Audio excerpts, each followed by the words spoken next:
character, his impetuousness, his lack of control, it wouldn't make sense for him to be the leader of the group. However, it did make some kind of sense for him to be in the middle where people could kind of keep an eye on him. It was kind of like, Peter, James, and John. People said, well, they were the inner circle. No, they were the ones that Christ could trust less, so he kept them where he could see them, And that's the way Reuben was. He was kind of on a short leash as they traveled through the wilderness. Well, while they were camped in the wilderness, the position of Reuben was on the south side of the tabernacle, and one of your handouts will show you that. The tribes that went under his banner were formed of his own tribe, the tribe of Simeon, and the tribe of Gad. Now, right behind Gad was the Kohathites. Kohath was the second son of Levi. The Bible tells us he was the father of Amram, Izhar, Hebron, and Uzziel.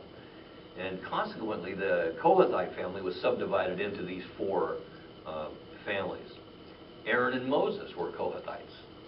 And we find that in Ezekiel 6, verse 16, 18, and 20. That's Ezekiel 6, verses 16, 18, and 20. And while traveling, the Kohathites were responsible for caring for and transporting the furniture of the tabernacle, including the Ark of the Covenant, which would be covered by the veil as it was taken down from where it hung to, separate the holy place from the holiest of holies. And then it would be covered with badger skins, or what they're calling badger skins, and we'll talk about what those might have been. And then an outer covering of a blue cloth.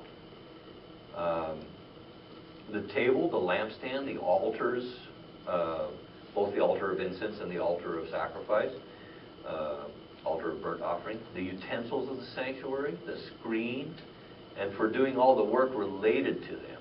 That was their responsibility. And their duties are found in Numbers chapter 3, specifically in verse 31. That's Numbers 3:31. It was Aaron and his sons who covered all the furniture. Aaron was the first high priest, and he was the only one who could go into the holiest of holies as God took up residence there. The only time they would move is when that cloud lifted and started to move. And they would pack everything up and get in line behind it. So it was Aaron and his son who covered the furniture. The table of showbread was covered with a blue cloth. On the blue cloth were placed the dishes, the pans, the bowls, the pitchers, and the bread. And then that was all covered by a scarlet cloth and then covered by badger skins. Next came the lampstand. It and all its accessories, and we'll read about those and what they are, they were all covered with a blue cloth, and then they were wrapped with a badger skin, and then they were placed on a frame that was constructed for the purpose of carrying it. The golden altar was also covered with a blue cloth and with badger skins. Next came the vessels of the sanctuary. These were wrapped in blue cloth, covered with badger skins, and placed on a frame or a pole for carrying. And last but not least was the brazen altar. And it was covered with a purple cloth. And we'll talk about what these colors mean later on, so this just gets us a little foundation going.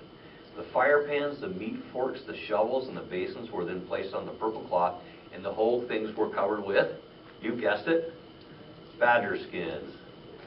An interesting fact is that no mention is made of the laver, how it was transported, and no one really seems to know why. It may be because it wasn't covered, but it must have been there with the other furniture, because everywhere they set up. Yes? Yes, NIV, the nearly inspired version. Just kidding. Nearly indispensable version. It does, and we'll talk about why it says that and what the Hebrew word is as we get into it a little bit more. Very good observation. But King James, New King James, they say badger skins. And it probably wasn't a badger like we think of. Yeah. A special badger.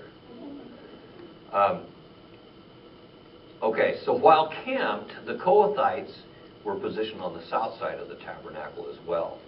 And while traveling, they were sandwiched in between Gad and Ephraim. Ephraim means fruitful. He was the second son of Joseph by Asenath, who was the daughter of